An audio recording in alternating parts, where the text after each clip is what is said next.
आज हमारी कहानी है क्वांटाइजेशन ऑफ चार्ज की। क्वांटाइजेशन ऑफ चार्ज की न्यूमेरिकल्स की कहानी है। What type of problems can be Ryzen, किस तरह के प्रॉब्लम इस पर राइज कर सकते हैं, इसको मुझे देखना है। तो पहले तो जाने कि what is quantization of charge, इसको थोड़ा सा समझेंगे। बहुत बड़ी बात नहीं, छोटी सी बात बता रहे हैं कि ये रेशमा है और रेशमा के लंबे लंबे बाल हैं और रेशमा के लंबे लंबे बालों पर, अपने लंबे लंबे बालों पर वो एक कंघी से बालों को संवार रही है। जब बालों को अपने ड्राई एयर को, इस ड्राई एयर को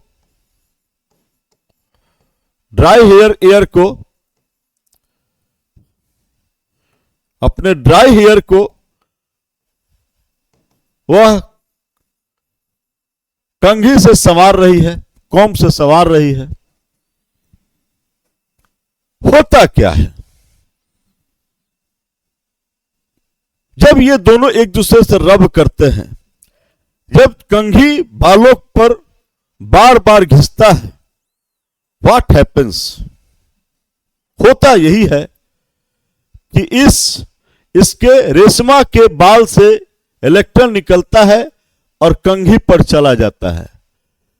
इलेक्ट्रॉन निकला और कंघी पर चला गया। क्यों रे भाई?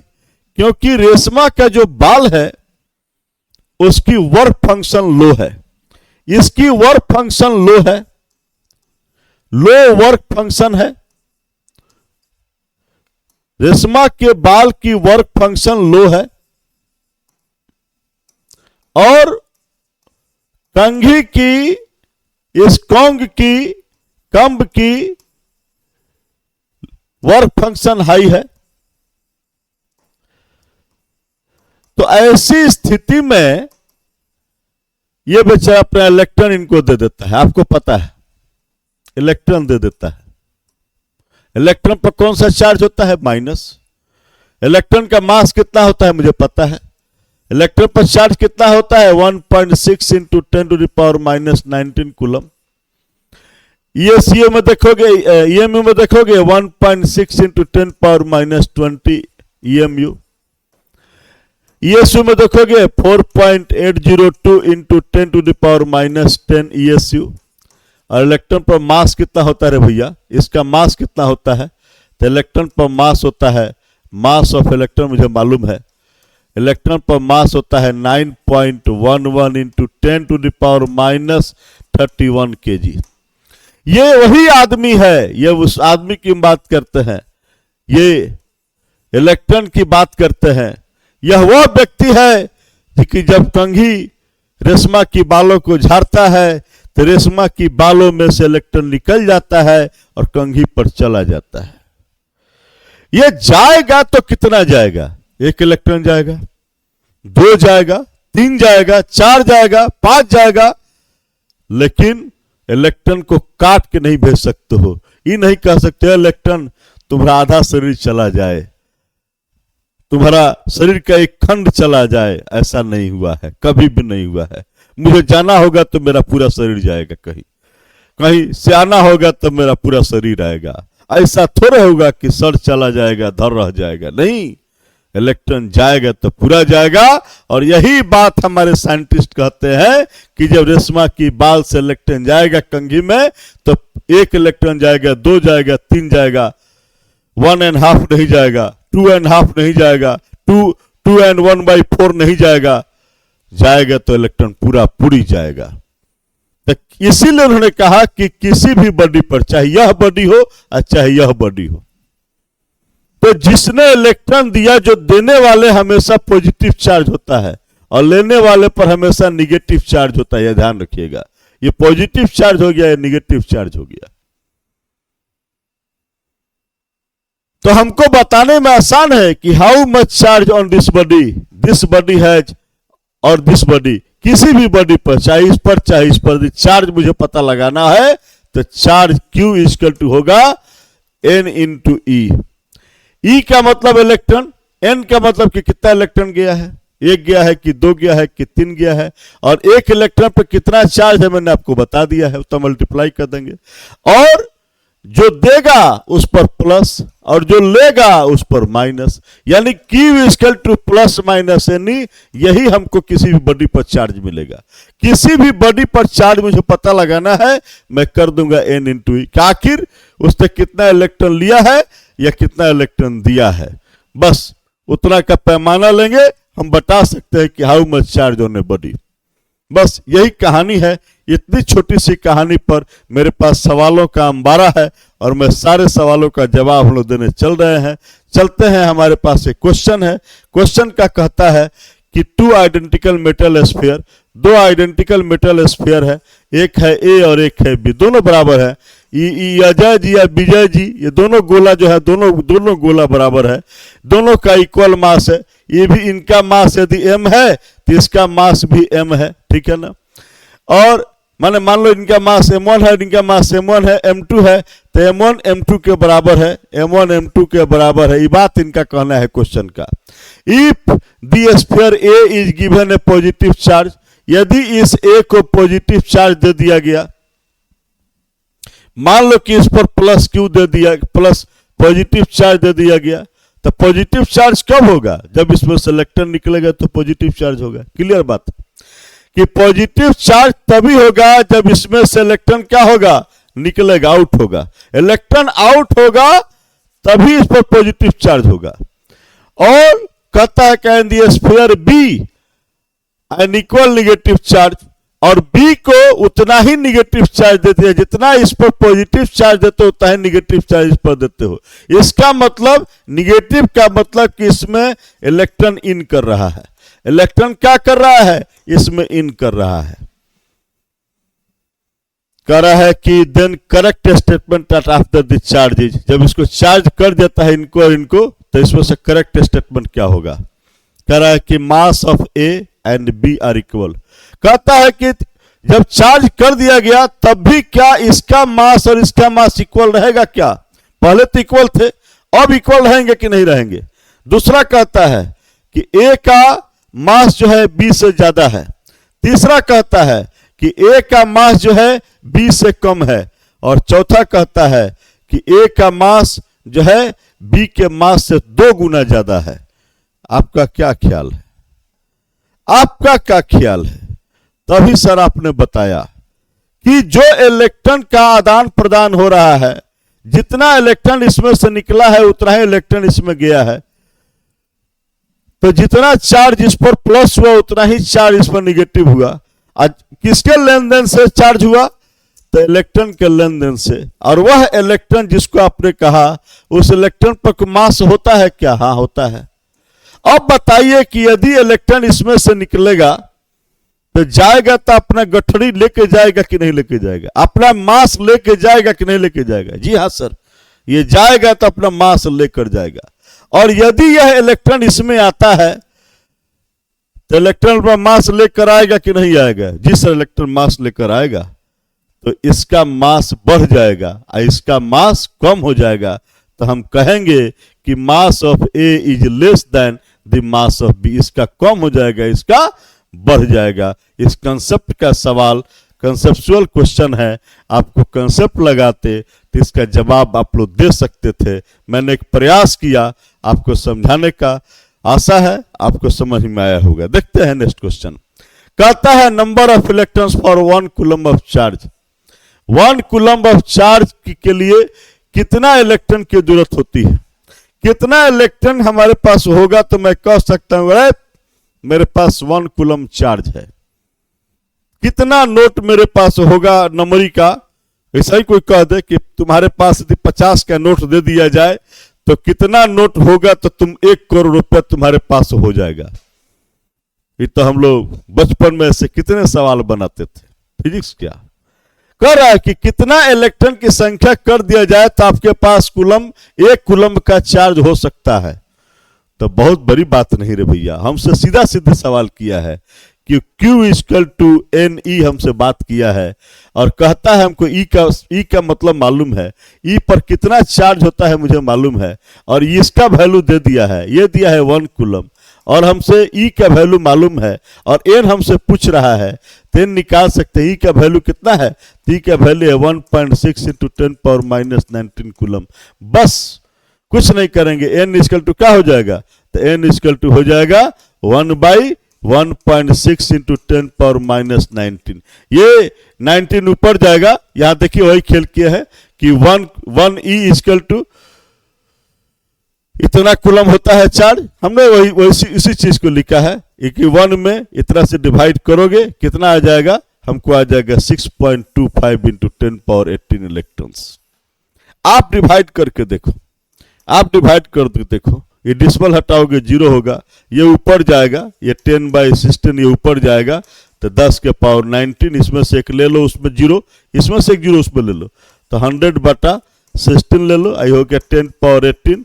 ठीक है, तो 16 से 100 में भाग दोगे तो आ जाएगा तुम्हारा 6.25 इंटू 10⁻18।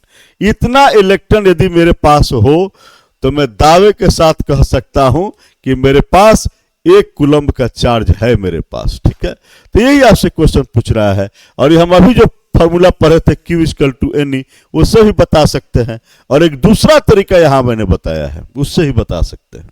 मुझे पता है कि 1 इलेक्ट्रॉन पर चार्ज कितना होता है, 1 इलेक्ट्रॉन पर चार्ज होता है 1.6 इंटू 10⁻19 कूलम। एक तरीका ये भी सीखिए। तो हमको 1 कूलम का चाहिए, यानी कि 1E बराबर इतना कूलम, यानी इतना कूलम बराबर 1E। 1 कूलम बराबर कितना E होगा? तो 1 कूलम बराबर, इसको नीचे लेकर आएंगे तो इतना इलेक्ट्रॉन हो जाएगा, और इसी को देख लेंगे तो मुझे इतना इलेक्ट्रॉन, बस इसको सोल्व कर देंगे, वो सोल्व करके दिखाए हैं आपको, इतना इलेक्ट्रॉन हो गया।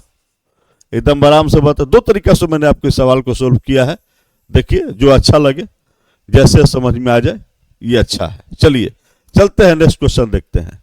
एक पॉलिथीन का पीस है, रब्ड विथ वूल। एक पॉलिथीन के डंटे को हम लोग ऊन के साथ रगड़ देते हैं, और तब क्या देखते हैं कि ये चार्ज इस पर इतना प्राप्त होता है, तो कितना इलेक्ट्रॉन का ट्रांसफर हुआ होगा, तो इतना चार्ज मुझे मिला होगा।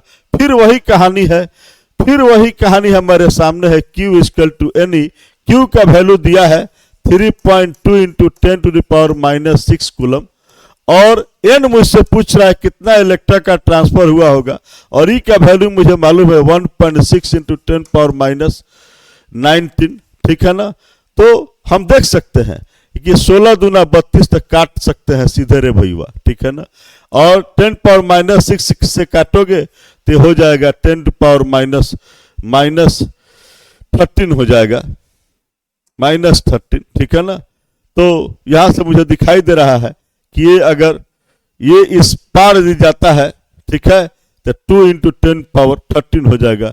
2 इंटू 10 जो 13 है, ये मेरा आंसर हो जाएगा। N इक्वल टू कितना हो जाएगा? 2 इंटू 10⁻13। ये देख लेते हैं हम लोग, एकदम आराम से बता सकते हैं, कहीं कुछ नहीं है, चीजें वही है। कहता है कि how many electron must be removed from a piece of metal to give it a positive charge. अब कितना इलेक्ट्रॉन निकाल दिया जाए कि किसी मेटल पर इतना चार्ज हो जाए। फिर वही राम कहानी है कि Q इक्वल टू NE, वही राम कहानी, हमको N पता लगाना है, तो N इक्वल टू Q बट्टा E। Q दिया है तुमको 1 इंटू 10⁻�7, और E का वैल्यू दिया है, हम लोग कट्टा कुट्टी कर लेंगे, ये आ जाएगा मेरा। ये कट्टा कुट्टी कर सकते हैं हम लोग, काट कुट कर दो एकदम। 1 इंटू 10⁻�7 और 1.6 इंटू 10⁻⁻19 काटेंगे हम लोग, तो देखिए ये उड़ा दोगे तो ये 7 जाएगा, तो ये -12 होगा, और ये हो जाएगा 1/1.6 इंटू 10⁻⁻12 के ऊपर ले जाओ 10⁻12 हो जाएगा। इसमें से 2 सोना इसको दे दो तो 100 बटा, हाँ नहीं 1 सोना दे दो, 1 इसको उड़ा दो, तो 10 एक सोना, तो 100/16 इंटू 10^11, यानी कि इसका भी हम लोग देखे है आया है 6.25 इंटू 10^11।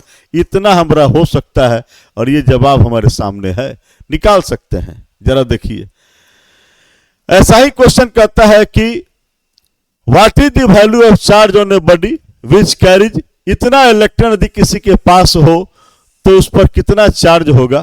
तो सीधा सीधी बात है कि Q इक्वल टू NE, यानी कि N का वैल्यू मालूम है 20 है और इलेक्ट्रॉन पर कितना चार्ज होता है मुझे मालूम है।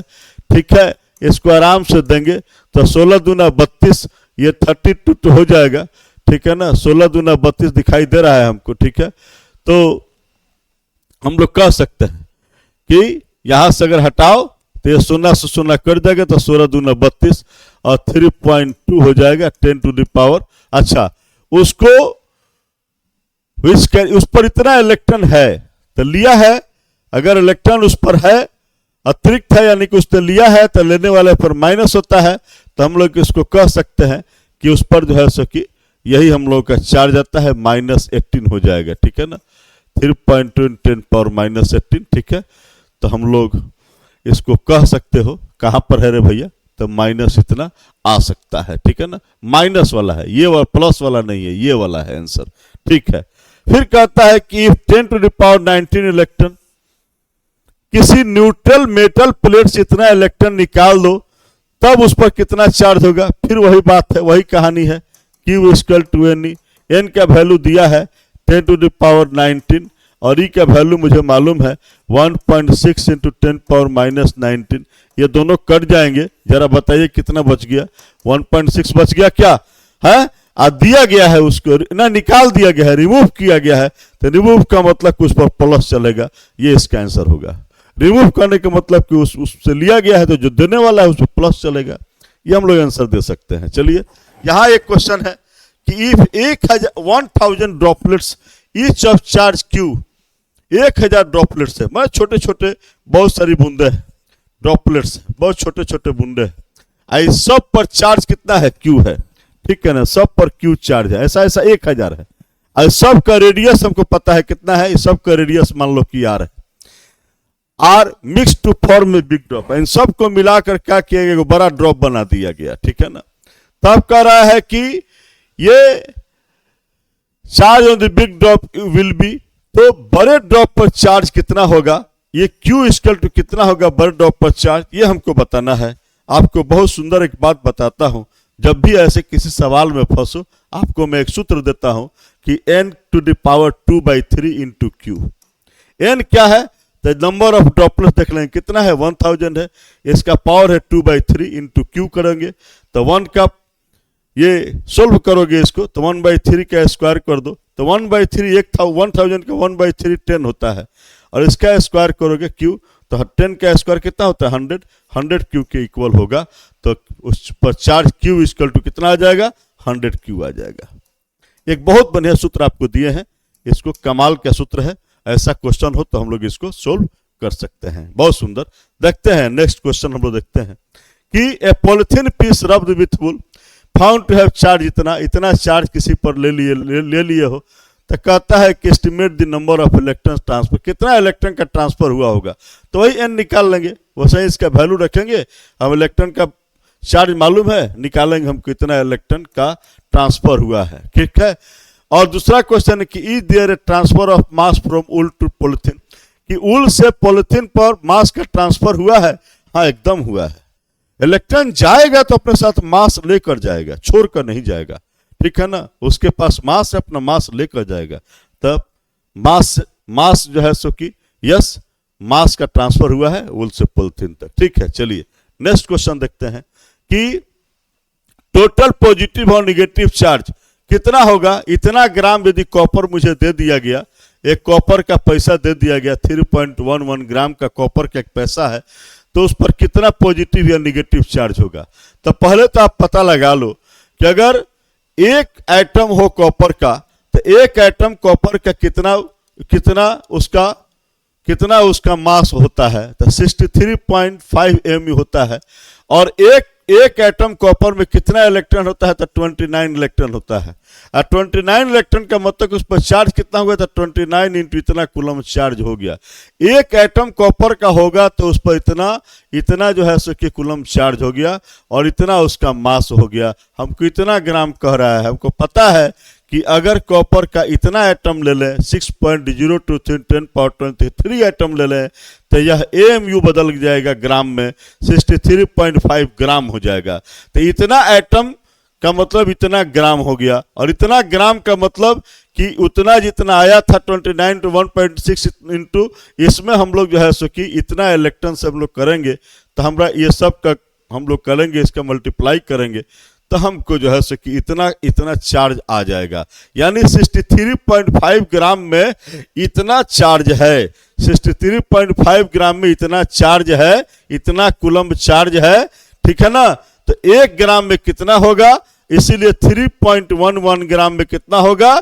तो इतना बाई इतना हमने कर दिया इंटू 3.11, और इसी को हमने सोल्व किया है। तो सोल्व करके हमको आ गया है 1.37 इंटू 10⁻5 कूलम आ गया है। जहां भी गुना भाग की आवश्यकता है हमने कर लिया है, करके हमने चेक कर लिया है। ठीक है, चलिए बहुत सुंदर हम लोगों ने ये देखा क्वेश्चन को। चलते हैं नेक्स्ट क्वेश्चन को देखते हैं। क्वेश्चन क्या देखना है, इस पर लगभग इतने टाइप है, लगभग मैंने दिखा दिया है। अब मिलते हैं फिर फिजिक्स के ऐसा ही किसी फिर अन्य टॉपिक को उठाकर उसके न्यूमेरिकल्स को दिखाएंगे। पसंद आनी चाहिए आपको। धन्यवाद।